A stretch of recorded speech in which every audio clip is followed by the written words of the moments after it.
Ndasubiye kubaramutsa no kubakaza mwese abanywanyi bacu mubana natwe mu makuru n'ibiganiro dutambutsa kuri nombonesha kure yacu kandi yanyu ya ICTV bashikiriza amakuru hatandukanye bavugwa hirya nino, amakuru avugwa mu mutekano, inkuru zivugwa muri politike, zivugwa mu butunzi n'ibindi vyinshi vyagiye biragarukwa ko kuri no genekerezo rya 19 z'ukwezi kwa gatandatu mwaka 2024 tubazaniye amakuru yihuta cane.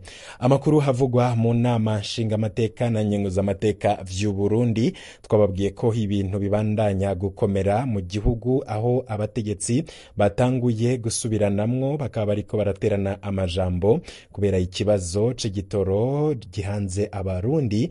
Bamwe bakabona ko kino kibazo gishobora no gukwega isambuka ry'ubutegetsi bwa Perezida Ndayishimiye, kuko bamwe bavuga ko coba ari ikintu gikomeye cane kitazokwibagira ku ntwara ya Perezida Ndayishimiye. Bamwe bakabona ko bibandanije gutya ibintu bishobora kumera nabi cane. Bamwe rero mu badaharanira ivyicaro vya politike ndetse n'abanyepolitike batanguye kuvuga ko Perezida Ndayishimiye vyamaze kumunanira gutwara. Hakaba hari na bamwe batanguye kuvuga ko igihugu kigiye kuja mu bihe bitoroshe. Turaza kugaruka ku vyashizwe ahabona na bamwe mu bamashirahamwe yigenga ndetse n'ibindi vyinshi cane mutagiye muramenya. Ivyabereye mu nama nshingamateka navyo n'akamaramaza. Daniel Girase Ndabirabe duheruka kumwumva ariko aratuka abashingamateka, avuga ko batategerezwa kubahuka kuvuga ibibazo bihanze igihugu. Ariko nanone Daniel Girase Ndabirabe nawe ivyamushikiye bikaba bikwiye kubera akarorero abarundi bose. Daniel Girase Ndabirabe yagize ivyago bikomeye cane, imodoka yiwe turaza kubabwira ndetse n'abamucungera umutekano. Ivyo bikaba vyabaye ko ari no genekerezo rya 19 z'ukwezi kwa gatandatu mwaka 2024. Turaza kubigaruka ko kuvyaraye bishikiye umukuru w'inama nshingamateka. Ni mu gihe Daniel Girase Ndabirabe ngo yoba atariko ararabwa ryiza na bamwe mu bategetsi, kubera ko yoba ariko ngari ibonekeza nk'umuntu ariko arerekana ko igihugu atabibazo gifise, kandi ngo ari we yategerezwa kurondera inyishu ndetse no kwerekana ibibazo bihanze igihugu kugira abantu bashobore kubitorera umuti. Gutyo rero ngo babona ko atandongozi bafise, abarundi bakaba babajwe cane n'ibiriko birabashikira, mu gihe indongozi zo zivuga ko mu Burundi ari amahoro, mu gihe bavuga ko atakibazo na kimwe abarundi bafise. Ni ibibazo bikomeye cane. Muribuka ivyavugiwe mu nama nshingamateka, ariko nanone Daniel Girase Ndabirabe akaba hari ivyo yavuze, ariko imvugo z'abategetsi zikaba zibandanya kubabaza cane abarundi. Girase Ndabirabe yarababajwe cane n'abashingamateka ngo baguma bemeza abarundi ko bakenye, bagasaba igabanywa ry'amakori. Daniel Girase Ndabirabe yabivuze ati hari ikintu mubandanye muvuga ngo amikoro make, ngo abantu barakenye, ivyo muvuga nivyo. Ejo bundi aho hahindurwa amahera demonetisation, mwabonye bigenda gute? Abanyagihugu ntibasohoye amamiliyoni n'amamiliyoni bajana mu mabanki, none muza kuvuga ngo abantu barakenye. Ubu bariko baragurisha ibigori, benshi bavuga bati twabuze naho tugurisha ibigori. Kubera iki mubandanya kuvuga ngo barakenye, amikoro make, noneho bigiye kuyangara? Mwebwe ivyo bintu muvuga mwumva ari vyo? Abarundi barafungura mugabo, nimba mushaka ko umurundi wese azoba afise indege, umurundi wese aba afise imodoka, ivyo njewe nibaza ko bitazokunda. Mbega mwebwe umurundi adakenye abameze gute? Umurundi akenye abameze gute? Ivyo ni ibibazo vya Daniel Girase Ndabirabe. Yasa n'uwishongora, yerekana ko abarundi bakize gose atanumwe afise ikibazo na kimwe c'imibereho. Ariko nanone Daniel Girase Ndabirabe akaba yavuze aya majambo akababaza cane zimwe mu ndongozi ndetse n'abategetsi mu nama nshingamateka ku wa 13 z'ukwezi kwa gatandatu 2024. Nibwo yabivuze, aho rero abashingamateka bari baramutse biga amafaranga leta izokoresha kuva muri mukakaro 2024 gushika muri 2025. Ibibazo vyose bikaba vyari vyabajijwe n'umushikiranganje Audace Niyonzima, ariko Girase Ndabirabe abazwa cane no kumva abashingamateka bafitiye impuhwe abanyagihugu, maze wenyene yiha kwishura ibibazo bitari gwiwe. Ariko nanone Daniel Girase Ndabirabe ivyo ariko aravuga ndetse n'ivyo ariko aranyegeza nawe vyaraye bimushikiye. Nibiki vyashikiye Daniel Girase Ndabirabe? Turaza kubigaruka ko Daniel Jase Ndabirabe avugwa ko yoba ariko aravuga amajambo atategerezwa kuvugwa n'indongozi. Bamwe bati uyu mutama ararushe, yategerezwa kuja mu karuhuko k'izabukuru. Ariko nanone ku kibazo kijanye n'amafaranga yo gufungurira umukuru w'igihugu abandanya kongerezwa kandi yemeza ko ibigega vyiwe vyuzuye, Daniel Jase Ndabirabe yabuze inyishu. Iki ni ikibazo cabajijwe n'abashinga amateka, umushinga amateka Gator Rwasa hakaba rero yaravuze ko hari ikintu kidasanzwe, ati hari ikintu nabonye kirantangaza gatoya ku bijanye n'ibiro vy'umukuru w'igihugu. Mu kwezi kw'icumi mwaradusavye ko twongereza amafaranga yo kubeshaho umukuru w'igihugu, mwasaba ko twongera ko imiliyoni 50 kandi twarabikoze. Uyu munsi mutuzaniye integuro ituma amafaranga yo kubeshaho umukuru w'igihugu ivuye ku miliyoni 358 ikahurukira ku miliyoni 720. Aha rero nkibaza, none ko twumvise nyine icubahiro avuga ko we atangorane, ko afise ibigega bibogaboga, ayo mafaranga mu mwongeye gutyo ko ari menshi cane kandi tubona mikoro y'abarundi uko ameze, na cane cane ko tutabona ayo mikoro nayo yisununura. Ico ni kibazo cabajijwe umushinga amateka Agathon Rwasa. Umushikiranganji ajejwe ikigega ca leta Audace Niyonzima yarabuze igishu y'ico kibazo, yishuye ko ababijejwe babimuhaye gutyo ngacara vyakira gutyo. Imiliyoni 720 ku mwaka, no kuvuga ko umukuru w'igihugu asumisha imiliyoni 60 ku kwezi, ku munsi naho agasumisha hafi imiliyoni 2. Mu mwaka uheze Perezida Ndayishimiye yari yarwije gatanu amafaranga yateguriwe kumusumira. Nivyagenda gutyo rero uno mwaka naho azoca asumisha ayarenga imiliyaridi 3 no kuvuga ko azoba asumisha imiliyoni 10 ku munsi.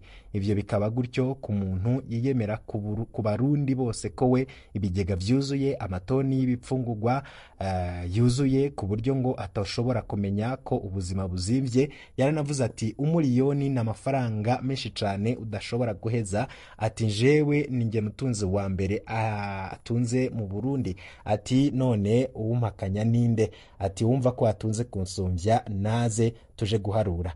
Akiza yari yatwemereye ko umunwa wose uzoronka ico ufungura, umufuko wose ukaronka amafaranga. Ikibazo twese twibaza twipfuza kumubaza ni umunwa wande, umupfuko wande, nuwa banyagihugu canke no wa Perezida Ndayishimiye ubwiwe nyene. Co bikoze bibera mu butegetsi, bamwe babona ko ari ibintu bikomeye cane. Nubwo uwo mukuru w'igihugu avuga ko ibigega vyuzuye kandi n'amafaranga yo kumusumira akaba arushaho kongerezwa, hari ubukoroni bushasha bwadutse. Turaza kubabwira amafaranga ariko aratangishwa kugira afashe umuryango w'umukuru w'igihugu. Turaza kubabwira kandi abanyagihugu batari bake bariko barahura n'ingorane. Turaza kubabwira bariko baratozwa mu mihana ifungurwa vyo gufasha ndetse n'amafaranga yo gufasha umukuru w'igihugu. Ivyo vyose turaza kubigaruka ko tubandanye n'amakuru nk'uko nari nabikubwiye ku mukuru w'inama nshingamateka y'u Burundi Daniel Jase Ndabirabe. Yamaramaye bimwe biboneka cane inyuma yaho tumwumvishe yagiriza abashingamateka arongoye kunyegeza ng'ibitoro mu mazu yabo no kubigurisha mu gihugu c'u Rwanda kugira abanyagihugu bagumuke. Daniel Jase Ndabirabe yabivuze aya majambo, ariko bamwe babona ko koba ari uguhunga amabanga yiwe, kuko biboneka ko ubutegetsi bwananiwe gutorera inyishu ibibazo bihanze abarundi, gutyo aba bategetsi bakaba ariko baravyegeka ku bandi. Mu gihe kuwa 13 z'ukwezi kwa gatandatu umwaka 2024 mu nama nshingamateka hariko hirwa integuro y'amafaranga leta izokoresha uno mwaka, abashingamateka bagumye bagaruka ku kibazo c'ibitoro cugarije igihugu. Umushingamateka Bacimisi Donatire yarashikirije amakenga afise mu kuvuga ko ayo mafaranga leta itegekanya gukoresha atazohava aboneka, kuko ibisata vyose yavuyemwo bitariko birakora neza bivanye nuko atabitoro bihari. muri uwo mwanya nyene uwundi mushingamateka yitwa Ndikumana Evariste yaciye abaza iyo ayo mafaranga azova mu gihe yitezwe mu matagisi kandi abadandaza bose bakaba batariko barakora kubera ingorane y'ibitoro. Evariste akaba yagiriye ko ashikiriza ko ata munyagihugu azogura imodoka mu gihe azi neza ko atabitoro biri mu gihugu. Akaba yanashikirije amakenga afise ku bijanye n'irangurwa ry'ibikorwa bimwe bimwe harimwo inyubako na z'amabarabara ngo bidashoboka mu gihe atabitoro birangwa mu gihugu. Akaba kandi yabishikirije ivyo bibazo bagishikiriza ivyo bibazo umukuru w'inama nshingamateka Gerace Ndabirabe yabasamiye hejuru ababuza kuguma bagarukana ikibazo c'ibitoro kuko ngo bihari bikwiye. Daniel Gerace Ndabirabe yavuze ayo majambo abanyagihugu ndetse n'abari ngaho bose bagwa mu gahundwe bavuga ko uyo muntu yoba adakomeye kuko ashobora kubahuka kuvuga ikibazo nk'ico gihanze igihugu akavuga ko ibitoro bihari bikwiye. Gerace Ndabirabe n'ishavu ryinshi yaciye atangura kwagiriza abashinga amateka ko banyegeza ivyo bitoro mu mazu yabo abandi bakaja kubigurisha mu gihugu c'u Rwanda kugira abanyagihugu bace bagumuka. Uwo Kizigenza mu nama nshingamateka yagize ati muguma mugarukana ibibazo vy'ibitoro naho nyene ndibaza umuntu aguma anyegeza ibitoro mu nzu ivyo abikorera iki? Mugaca muvuga ko ata bitoro bihari kandi muri mwebwe usanga hari abantu babinyegeza mu mazu canke abagenzi banyu ariko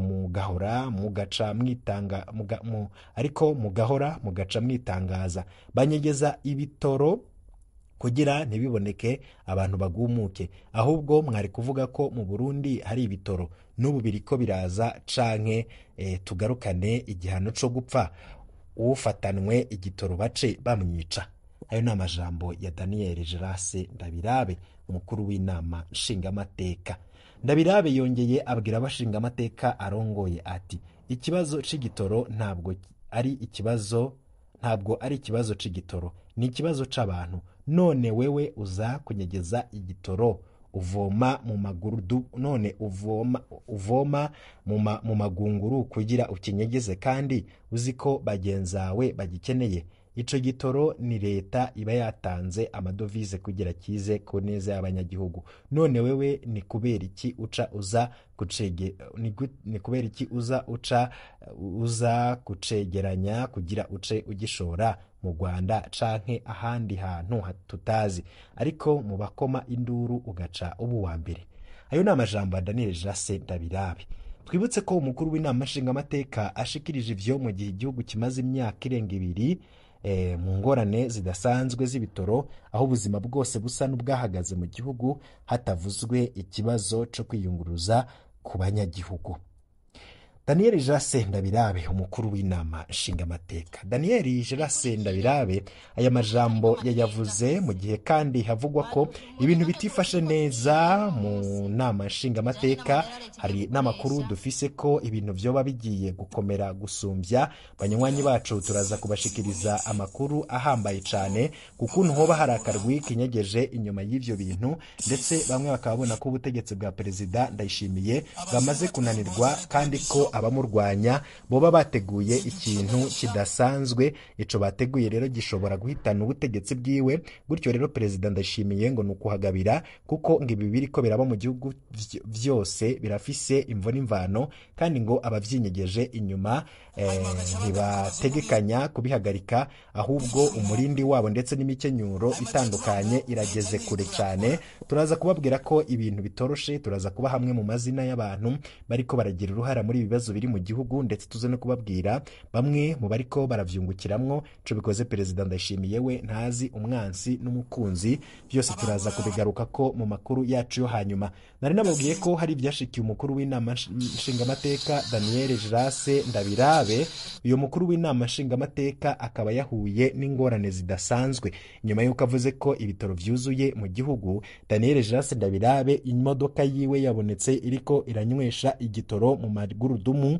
Daniel Gerace Ndabirabe iyo modoka yiwe ikaba yagiriye ingorane mu nzira. Abajejwe umutekano bakaba baguye mu gahundwe babonye imodoka irerura umukuru w'inama nshingamateka ihagaze giturumbuka, bayoberwa ibibaye, kumbe igitoro cari giheze mw'iyo modoka. Biratangaje kubona umukuru w'inama nshingamateka anywesha igitoro ku mabido. Mbega vyoba bitumwa n'abashingamateka bagishora mu Rwanda nk'uko aherutse kubishikiriza? Ico ni ikibazo benshi bariko baribaza inyuma yo kubona imodoka ya Daniel Jase Ndabirabe ihagaze n'imodoka yiwe ariko anywesha igitoro co ku mabido, inyuma yo kuvugira mu nama nshingamateka ko atangorane y'igitoro irangwa mu Burundi. Ariko nanone Daniel Jase Ndabirabe imodoka yiwe ikaba yambonetse iriko iranywesha igitoro mu mabido. Abantu benshi batangaye, abanyagihugu bahuruye baje kurorera ibiriko biraba. Daniel Jase Ndabirabe gose imodoka yiwe agenderamwo ikaba yari ikikujwe n'abapolisi ndetse n'abasirikare bamucungera umutekano. Ibi vyose rero bikaba vyabonetse mw'ireresi yashizwe ku mbuga ngurukana bumenyi. Imodoka y'umukuru w'inama nshingamateka yaheruka kuvuga ko igitoro cuzuye mu Burundi, nawe ubwiwe nyene ariko aranywesha igitoro mu mabido. Daniel Jase Ndabirabe gose akaba yamaramaye imbere y'abarundi bose nk'uko muriko murabibona muri no foto. Daniel Jase Ndabirabe yabona abasirikare n'abapolisi bamucungera, nawe ahagaze mu inkofero y'umweru. Iyo nkofero yera rero ni ya Daniel Jase Ndabirabe, n'indi miduga yari muherekeje Daniel Jase Ndabirabe igitoro kikaba camushiranye agaca aja kunywesha. Ni ibintu bitangaje cane kubona umukuru w'inama nshingamateka nawe nyene igitoro kimuhererako mw'ibarabara. Ati bipfa kuvuga nta mutima bigira. None uribaza ko bahisha umwotsi inzira ikirasha? Ntibabona ko Uburundi dukwiriye kubugurisha abanyamitahe bakabwubaka bukaguma bwitwa Uburundi, niyo botwarwa n'umunyamahanga ahubwo witwa ngo uri umunyagihugu c'amavukiro wagira ngo turacari muri koloni. Ati ibi bintu birababaje cane, igihugu c'u Burundi nta ndongozi gifise. Ati wa mwidogo, ati turabona ko y'amajambo avuga mu nama nshingamateka nawe nyene atabazi ivyo ariko aravuga. Ico bikoze turashima cane kubona nawe vyamushikiye. Ati ntawo kwiyumviye ko Daniel Jase Ndabirabe nawe yoshikirwa n'ibibazo, ngira nyene nawe arabonetse kandi koko ibyo avuga atarufatiro bifise. Ati birababaje cane kubona bishitse aho n'abategetsi batanguye kubura igitoro bakaja kunywesha mu mabido. Ati none nk'uyo nguyo aba ariko aravuga ibiki mu nama nshingamateka? Ati ngiye mbona umukuru w'igihugu bamwanka, nabona ko umukuru w'igihugu bamwanka n'ukuri. Ati iyo ni iyindi nzira yo kumucafuza. Ati karya imiliyoni 2 ku munsi, urwo si urukundo bamufitiye wapi? Aravye nabi ivyo bizomubera ivyagirije umunsi ntazi. Ati umuntu yifitiye stoke imicere, ibiraya, inkoko n'amafi, ati baca bamucafuza uko kose. Ati canke bateka imvubu misi yose. Ati reka muri Edeni, ati biratahuritse, ati mwishwanje birakomeye. None mugabo inzara izomwice koko? Amaze akenye, ati amazi akenye